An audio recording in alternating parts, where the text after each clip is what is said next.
संजय राऊतांनी एक ट्विट केलंय, तुम्ही महापौर झाल्यापासून हिंदूंवर अशा प्रकारे अत्याचार केला जातो, भाजपचा महापौर बनल्यानंतर या अडचणी वाढल्यात असं म्हणतात ते. संजय राऊत साहेबांचा माहिती नाही आहे की 6-7वा दिवस आहे आज भारतीय जनता पार्टीचा महापौर बसल्यानंतर. ही प्रशासनाची रेग्युलर कारवाई आहे, त्या कारवाईची पूर्ण माहिती घ्यावी लागेल. आणि त्यांना मला असं वाटतं की उबाटाची सत्ता मुंबईतूनही गेली आणि सगळीकडूनच गेली, त्याच्यामुळे ते असे ट्विट करतायत. ही कारवाई ही प्रशासनाने केलेली कारवाई आहे. आणि ती म्हणजे संजय राऊत साहेब जे राज्यसभेचे सदस्य आहेत त्यांचं म्हणणं असं आहे का की अतिक्रमणाला प्रोटेक्ट करा म्हणून, त्यांनी त्याचं उत्तर द्यावं. त्यांनी ते अतिक्रमणाला प्रोटेक्ट करतायत का? त्यांचं प्रोटेक्शन आहे का अतिक्रमणांना? आणि ह्या विषयातले त्यांनी ट्विट करताना पूर्ण माहिती घेऊन ट्विट करायला पाहिजे होतं, असं माझं मत आहे. पण असं जर खरंच होत असेल तर तुम्ही लक्ष घालणार का? अहो, असं होत असेल म्हणजे अतिक्रमण जात आणि धर्म पाहून केलं जात नसतं. अतिक्रमण हे कधीसुद्धा अतिक्रमणच असतं. प्रशासन ती कारवाई करताना डिफरन्शिएट करतं का कधी? असं होत नसतं.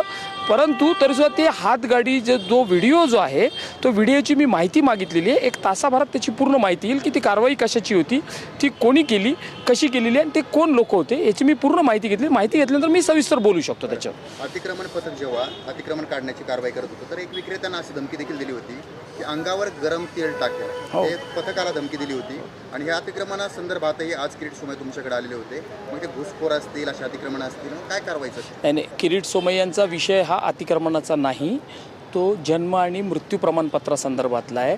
आणि तुम्ही जे म्हणले आता की त्यांनी धमकी दिली होती प्रशासनाला, तर ह्या अशा गोष्टींवरती कारवाई करताना अशा गोष्टी घडल्या हे चुकीचं आहे. अशी धमकी, अतिक्रमण पथक काही प्रशासनाचं काम करतं आहे. शहराचा श्वास मोकळा करायचा तर तुम्हाला ते काढावं लागेल. तर पादचारी चालणार कसे फुटपाथवर?